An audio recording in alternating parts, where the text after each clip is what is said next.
Hello everyone and welcome to today's video. Today I'm looking at the 2026 US Senate map and I'm going through a hypothetical scenario for you. I did a video similar I think over a month ago now, but I did want to do an update on this video after the news broke, which as of the time I'm recording this, the news just broke yesterday that President Trump has officially endorsed the Republican Ken Paxton in the state of Texas.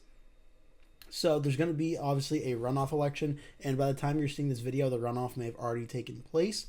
So I am recording this video for full transparency on Thursday, May 21st. So this is before the runoff takes place, but I'm doing it because I'm very confident that Republican incumbent John Cornyn is going to lose to Ken Paxton, the Republican Attorney General of Texas.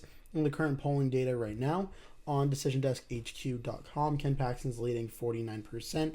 Cornyn's down at 41.9%. Plus, with the endorsement of President Trump, I think this essentially seals the deal for this runoff. So I'm doing this video with the context of that and having that go as the decision.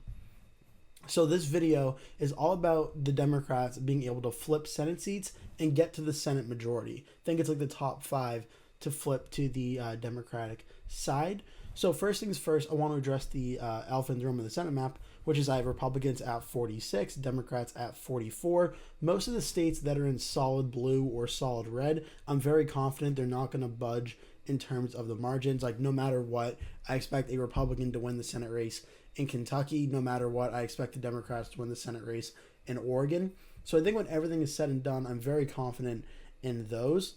The states that are in the lighter blue and the lighter red, I'm also very confident in. Like I'm very confident Republicans will win Kansas, Montana, Mississippi, Florida, and South Carolina. But the margin of victory may fall in between 15 points and 5% is the margin. And I'm very confident that I think these states will probably be somewhere in there. It's possible they go under or over by a little bit, but I think they're going to remain in that category, just like Minnesota as likely Democrat. It could go over 15, it could stay under. It's in a similar category here. So as for the Senate map, I first need to talk about the current polling data, and this is why I'm doing this video. President Trump is currently polling at 39.7% approval, 57.6% disapproval. So a majority of Americans do not like the job President Trump is doing as president, and as the Republican president, this gives the opposition party, the Democrats, a strong start for 2026. It's also worth noting on the congressional generic ballot now, the Democrats either have their highest lead or their near highest lead on this chart thus far at 45.3% to 39% for the Republicans. This is roughly about a 6.3% lead on the generic ballot. If the election for Congress were held today, who would Americans vote for? So that's very significant. Now, there are 2 Senate races that are currently on the top 10 for toss-up that I think are, or actually there's more than 2, but there are 2 marquee ones you may have heard of are Georgia, which is Democratic Senator Jon Ossoff, and the open Michigan Senate race as well. There is also New Hampshire that's held by the Democrats, but it is a open seat, so there's no incumbent running. So first things first, for the Democrats to win back the Senate, they have to hold their own and win these races. Now, again, as of the time that I am recording this video, Georgia, Jon Ossoff will be facing off against one of 2 Republicans, either Mike Collins or Derek Dooley. The early polling from Qantas Insights shows Mike Collins as the lead here. And in the general election matchup, it's currently listed as lean Democrat for most of the prediction sites. For Ossoff versus Collins, Ossoff currently has a lead of about 4.3% in this race. So for the Democrats to get the majority here, Georgia would have to go to the Democratic side. And we're going to say, just going off the polling data exactly, 4.3% will put it in the lean Democratic category. But again, a win's a win. The margins, you could debate me on the margin all you want, but a win's a win. Ossoff wins there. Next, we can go to the state of Michigan, where Michigan, this is the open race now that Gary Peters, the Democratic incumbent, is not running again. This Democratic primary is very competitive between Abdul El-Sayed, Mallory McMorrow, and Haley Stevens. So this has to play itself out. The winner will face off against Mike Rogers, the 2024 Republican nominee. As for the general election, it's listed purely as a toss-up across the board. Mike Rogers is currently leading in all 3 polling matchups by 1 point against Haley Stevens, by 3.7 points against Abdul El-Sayed, and by 1.9, nearly 2 points, against Mallory McMorrow. So the current polling shows that the Republican is leading in Mike Rogers, but there is still roughly about 15% undecided versus McMorrow, 15% undecided versus El-Sayed, and nearly 15% undecided versus Haley Stevens as well. For the Democrats' chances of winning the Senate, the state of Michigan would also have to be a Democratic hold. And again, we'll say lean Democrat just to keep things consistent with Georgia. So those are two very crucial holds. These are not flips. These are holds for the Democrats they have to do. The next state would be the state of New Hampshire, which is a open Senate race. The Democratic incumbent, Gene Shaheen, like Gary Peters, is retiring and not running again. The Democrats do have a very strong candidate in Chris Pappas, the U.S. representative. The Republicans, two U.S. senators or former U.S. senators, and Scott Brown and John E. Sununu are running. John Sununu has the clear polling lead in the polling averages here. He'll probably end up being the Republican candidate. As for the predictions, though, the Democrats are still favored, lean Democratic from 3 out of the 4 rankings here. Pappas over Scott Brown appears to be a little bit more of a blowout, around 11 points. Pappas or Sununu was a more competitive race, but one that Pappas is still leading by roughly 4.4%. Again, for the sake of this video, we put New Hampshire as a lean Democratic win here. So at this current point in time, with the Democrats holding on to Georgia, Michigan, and New Hampshire, this gets the Democrats their current Senate composition that they have now. They currently have 47 Senate seats. Republicans currently have 53. And due to the rules of the Senate, in a 50-50 Senate, the vice president has the tie break. So obviously J.D. Vance is President Trump's vice president, and he is a Republican. So for the Democrats to technically flip the Senate, they need to get at least 4 Senate seats. I know today the video says 5, but you have to get at least 4. So for the Democrats, you look at the Senate map and you say, okay, well, what are the seats that are most likely to go to the Democrats on this current map? The first one, as of right now, appears to be the state of North Carolina. North Carolina, which if you've been following my channel before, you know I've talked about a bunch, but obviously this is a very big race we're going to talk about for a while. One of the main reasons the Democrats are doing so strongly in the race is the candidate that they have is Democratic former governor of the state, Roy Cooper. The Republican incumbent, Tom Tillis, is retiring, and the former RNC chair, Michael Whatley, is the Republican candidate. Now, out of the race right now, you're seeing actually a decent amount of likely Democratic and lean Democratic rankings for Roy Cooper in this race. Established Crystal Ball does have it still as a toss-up, and they're a very reputable prediction source, but Cook Political Report has it as lean, and several others have it as likely. And the early polling data thus far shows Roy Cooper in a very strong position. Cooper is currently at 8.4% lead across all the averages here at 49.2%. Michael Whatley has 40.8%. Other undecided that's left is roughly about 10%. Now, North Carolina is a very interesting state because since 2016, it has trended towards from the 2016 presidential election to the 2024 one. It did move roughly about half a point towards the Democrats. From 2012, the Mitt Romney era to Donald Trump era, it's moved about 1.2%. So it's had a little bit of movement, but nothing really too significant on the presidential side. In terms of the elections, though, Trump won it by 3.2%. In 2024, only defeated Joe Biden here by 1.3%. On the Senate side, Republicans have had similar levels of success here. In 2022, Ted Budd won the Senate race by 3.2%. Tom Tillis only won in 2020 by 1.7%, so very close. On the governor's side, though, North Carolina has been a lot more Democratic friendly.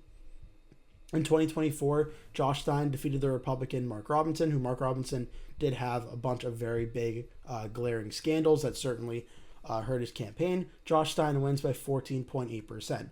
But in the last governor's race before that, 2020, the then incumbent Democratic governor, Roy Cooper, still won his re-election by 4.5% over the Republican, I believe, lieutenant governor at the time, Dan Forest. So Cooper showed that even in the governor's race, which, yes, they're different than Senate, but Cooper showed that he won a very tough election, and he did so rather handily at 4.5%. Back in 2016, he defeated then Republican incumbent Pat McCrory, the governor of North Carolina, by 0.22%. So this is going to be where things get interesting here. What are the margins if Cooper, again, for the purpose of this video, Cooper, I think, is the most likely to win the North Carolina Senate race? What are the margins in which he does so? A likely Democratic win, which is over 5 points in North Carolina, is certainly likely. Whatley's only polling at 40%, but the Republicans, aside from Mark Robinson, still performed very strongly here at the presidential and the Senate level. And though 2026, is shaping up to a very strong night for the Democrats, I still think Roy Cooper finishes under 5 points. I do think, though, if he wins this race, it'll be more than 1 point, which is what a tilt rating would be. So we're going to put North Carolina for now as leading Democrat. But even still, as I mentioned, a win is a win. This would be the first flip for the Democrats on the Senate map for 2026 is the state of North Carolina. The next state that I think is most likely to flip at this current point in time is the state of Maine. Now, Maine, if you're unfamiliar, this is the Senate seat currently held by Susan Collins, and Maine makes a lot of sense for why this race is sort of priority number 1 or number 2 for the Democrats. Maine overall is a Democratic state. It voted for Kamala Harris by about 7 points in 2024. It voted for Joe Biden by 9.1% in 2020.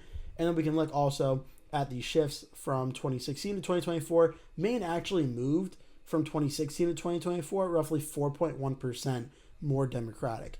Now, from 2012 to 2024, it's moved more towards the Republican side by 8 points towards Donald Trump. But even then, it went from being a safe Democratic state to a likely Democratic state. Still, Republicans have a very hard time at the presidential level winning that. At the Senate level, it's been a mixed bag. The independent Senator Angus King, who usually caucuses with the Democrats, wins his elections usually by a safe margin. Susan Collins, who won her last race in 2020, she won her race by 8.6% against the Democrat Sarah Gideon. Now, Collins won on the first round, getting 50.98% of the vote. Had ranked choice voting gone into effect on this one, we probably would have saw a much closer result than 8.6%, but still, Collins did win by this massive amount in 2020. 2026 is going to be an interesting race, though, because things seem to be shaping up a little bit differently. Collins is going to be the Republican candidate once again. On the Democratic side, Graham Plattner is going to be the Democrat candidate, and he is someone that's running as a more Democratic populist type of candidate, which may play very well in the state of Maine. As for the general election, a little bit of division on this. Toss-up from 2 out of the 5 rankings. Tilt Republican from 1, lean or tilt Democrat from 2. The early polling data thus far, though, similar to North Carolina, shows Graham Plattner leading Susan Collins by a likely margin. At 48.1%, Collins, the incumbent, is down at 41.6%, with still 10.3% undecided. So there is still a good amount of undecided vote in this race. The polling data also in 2020 showed the Democratic candidate leading by a very large amount, and then obviously Susan Collins ended up winning. So a little bit of being carefully optimistic for the Democratic chances in this race. I do still think on this map it's possible the Democrats win the state given the midterm election environment of 2026. Without Donald Trump at the top of the ticket in 2020, there may be less Republican turnout as well. Susan Collins, by most approval polls, is also more unpopular than she was in 2020. So I think Graham Plattner could win. Whether it needs ranked choice voting or not, we'll have to wait and see. But we could put Plattner in Maine. We're going to put it in lean Democrat, which again is 5 points or under. Again, you can argue the margins if you want, but again, a win is a win here. And this would go 2 Democratic seats and 2 Republican flips to the Democrats in North Carolina. In Maine, this puts the Democrats at 49, Republicans at 46. Where do the Democrats go from here? Well, I think the next state has actually become a little bit of a surprise given how red of a state it usually is. But I would argue at this current point in time, Ohio and Texas may come up. I would argue Alaska is the next most likely flip at this current point in time. Now, you may be thinking, Alaska? That doesn't really sound right. Well, Alaska did vote for Donald Trump by 13 points in 2024, and we can even look at the shifts here. It's a state that from 2020 to 2024 moved 3 points towards Donald Trump. From 2016 to 2024, it's moved roughly about 1.6 points towards the Democrats. From 2012, it's moved about 0.85% on the presidential side. On the Senate side, it's interesting because the Senate race that took place in 2022, Lisa Murkowski was running against a Republican backed by Donald Trump and Kelly Tshibaka. She held that race. In the Dan Sullivan race in 2021, he won by 12.7%. So again, not really a very competitive race. But the Democrats have a all-star A-plus candidate in this race in Mary Peltola, who lost her House re-election bid in 2024 by around 2 points. And then in 2022, she won her bid for the House over Sarah Palin by about 9.9 points. Now she decides she wants to run for Senate in 2026 against the Republican incumbent Dan Sullivan. And thus far, it's been looking pretty good for Mary Peltola. Now, the rankings here are still solidly in Dan Sullivan's favor. And obviously, this is a video more focused on the Democrats getting the Senate majority. So it's possible Dan Sullivan, when everything is said and does end up winning this race. But based on the current polling data, Mary Peltola is the one that's leading this race right now. Race to the White House average, Peltola's at 49.7, Sullivan's at 44.8, with 5.5% undecided. We're getting to the area, if things don't start to improve for Dan Sullivan over the next few months or so, the Republicans are probably banking on the polls being wrong for Peltola to lose this race. So it's really fascinating. Sullivan being an incumbent always does give an added, an incumbent has the money advantage, usually has the popularity advantage. But Peltola seems to be a very unique Democrat in Alaska that's able to do very well in an election that most Democrats in Alaska would probably lose. So for the 2026 Senate race, she's currently leading the polls at 49.7%. I would say putting Alaska in the lean Democratic category would be the next most likely flip for the Democrats, going from 47 Senate seats, now 3 Republican flips. Democrats are now at 50. So the Senate is now 50-50. The Republicans would need J.D. Vance to break every single tie that they have if Democrats hold Georgia, Michigan, and New Hampshire, and then also flip North Carolina, Maine, and Alaska. But for this video, we're talking about what's the next most likely flip. And this is where things get interesting. Because there are 2 states that I think could arguably fill this 4th role. That could be Ohio or that could be Texas. And I'm going to go through both before I kind of just decide on this here. First, we'll start with the state of Ohio. Ohio, I think, is the easy one because it's kind of obvious. This is the Republican-appointed U.S. Senator John Husted. This is to fill the remainder of the term of J.D. Vance. This is the special election. The former Democratic Senator Sherrod Brown, who just lost a very close race in 2024 to the Republican Bernie Moreno. In this race, he lost by 3.6% in 2024. That was a very close election. So Brown is running for the other Ohio Senate seat now, but trying to get his Senate seat back. It's listed by most as a toss-up, either tilt R or lean R from Sabato, Crystal Ball, and Inside Elections. The early polling data, though, shows John Husted leading over Sherrod Brown by right around 3 points at 49-46. It's not impossible for Sherrod Brown to win this race. There's still enough undecided vote and other vote left out there, if the polls are correct, for Sherrod Brown to ultimately win this race. But as of today, he currently sits under by 3 points at 46%. Now, Ohio's an interesting state as well because on the presidential side here, the compare map, Ohio's become a lot more of a red state under Donald Trump. From 2016 to 2024, it moved another 3 points in Trump's direction. From the Mitt Romney days to Trump, it's moved 14 points. So Donald Trump has been a Republican candidate that's been appealing very strongly to the state of Ohio. But still, that Senate race from 2024 should give Democrats some optimism that maybe they can potentially flip this state. Next is the state of Texas, where obviously, as the title mentions, Ken Paxton is the likely Republican nominee after having the endorsement of President Trump. And this is going to be very fascinating if, like I said, if I'm correct, Ken Paxton ends up winning here and advances to the general election. Because this race is currently split, likely Republican from 3, toss-up from 3 others. The current polling data for James Talarico versus John Cornyn, the Republican incumbent, Talarico's leading by 1.5% with a lot of undecided votes, 16.3.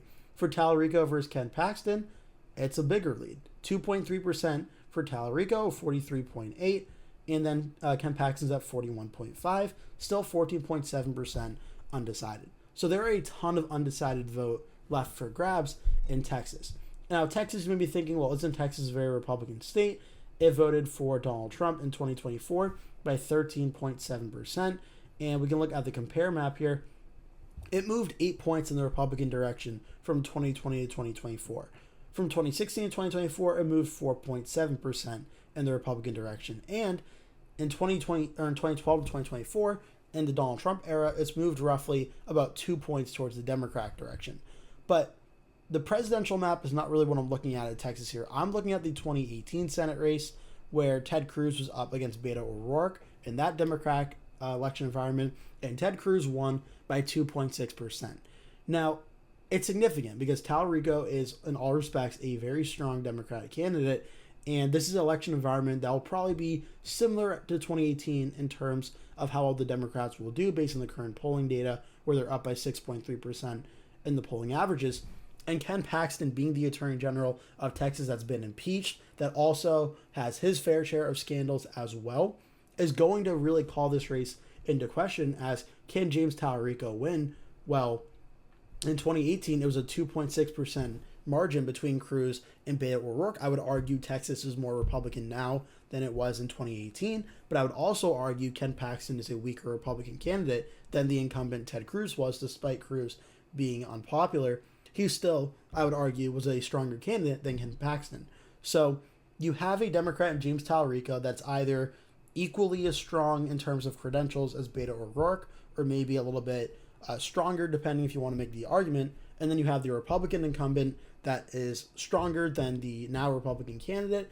And you have the election environment that will probably be like equally strong, if not even more strong, in 2026. So between Ohio and Texas, the fundamentals in Ohio, with Sherrod Brown being the candidate, the former U.S. Senator, Ohio in terms of the presidential level is probably a little bit more Democratic friendly. It was an 11-point win for Trump in 2024, 13.7 in 2024.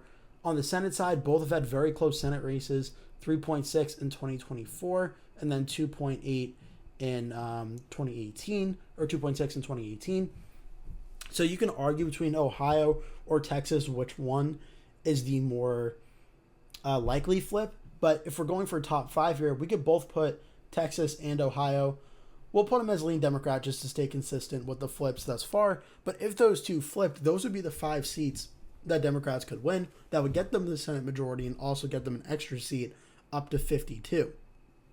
Now, you could argue, though, maybe the Democrats wouldn't win both, or maybe they would win both. So you could give Ohio, say, to the Republicans. Democrats still would flip 5 or 4 seats, and they'd get the majority at 51.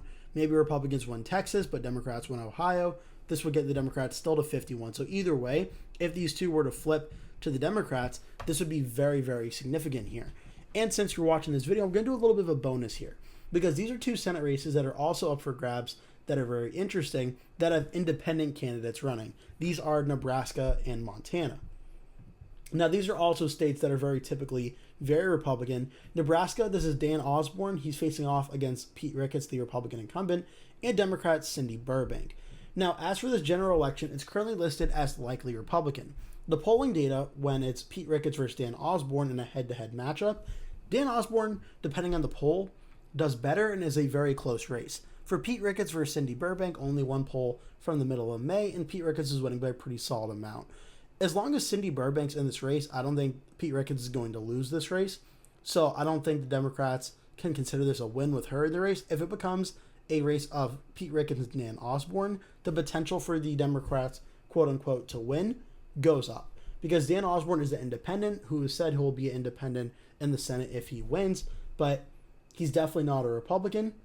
And so having an independent from Nebraska, and usually a very Republican state that voted for Donald Trump by roughly about 20.5%, it's certainly a more steep climb, I would argue, than, say, Ohio or Texas would be. But that could be a potential avenue for Democrats that, even if he doesn't caucus with the Democrats, it's one less Republican in the Senate. That would be a very big get for the Democrats as well. So I'm just going to put it as tilt Democrat per se, as that extra seat essentially would be a buffer taking the Republicans down. Then we have the state of Montana. Montana, there's another independent running in the state here. This is Seth Bodnar, the independent candidate. He'll be facing off against likely Republican candidate Kurt Alme, and the Democrats probably former state representative Riley Neal. Now, there's less polling on this one for the general election, and it is listed as likely Republican like Nebraska. But in this 3-way poll for Alme versus Riley Neal versus Seth Bodnar, Alme's leading by quite a bit. But Seth Bodnar is actually the second place candidate, getting 26%. In the head-to-head of this poll, which took place just a few days ago at the time we're recording this, May 13th and May 18th, it was 50-50 for Bodnar versus Kurt Alme.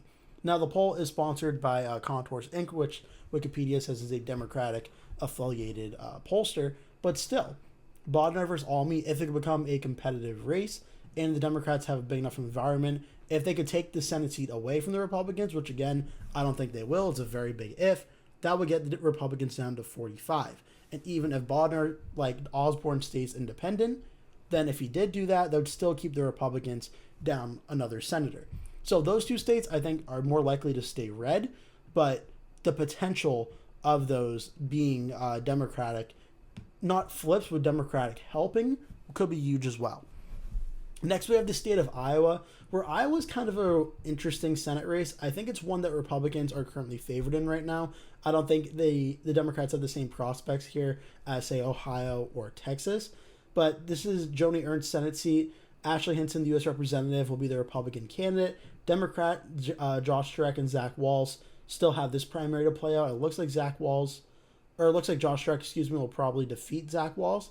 But again, we'll have to wait and see for it to play out to be sure. It's listed by likely Republican by most of the prediction sites, but the most recent poll from Echelon Insights, a Republican-affiliated pollster, does have both Walz and Turek leading over Ashley Hinson by 1 point. So I think the Republicans are still favored here, but this poll does make it a little bit interesting.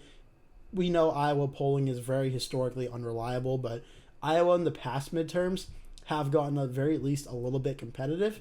The 2020 Senate race for Joni Ernst was a 6.5% win for Ernst in that one.